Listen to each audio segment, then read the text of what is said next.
আমাকে অনেকেই জিজ্ঞাসা করেছো যে দিদি তোমার চুলটা এত সুন্দর কিভাবে, জট লাগে না? না, সত্যি আমার চুলে কোনো জট নেই। আমার চুলটা সিল্ক, ওই জন্যই কিন্তু কোনো জট নেই। তো আরও জিজ্ঞাসা করেছো যে সিল্ক কিভাবে হবে, এত সিল্ক। আমার হেয়ারে আমি আমলা মেথির প্যাকটা খুব ঘন ঘন ইউজ করি, ভীষণ ভালো। মেথিও হেয়ারের পক্ষে ভীষণ ভালো, আমলকিও ভালো। তো তোমরাও আমলা মেথির প্যাকটা ঘন ঘন ইউজ করো। ইউজ করলে পার্থক্যটা তোমরাই বুঝতে পারবে, সেটা আমাকে আর বলতে হবে না, শুধুমাত্র তোমরা ইউজ করে দেখো। তো আমি হেয়ারটা খুলেই ঘর গোছাচ্ছিলাম, দেখো আমার হেয়ারে কিন্তু একদম কোনো জট নেই।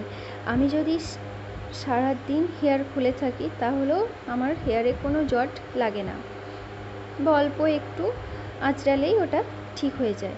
তো অনেকের হেয়ার আছে রাফ হেয়ার, তারপর দেখতে কেমন লাগে।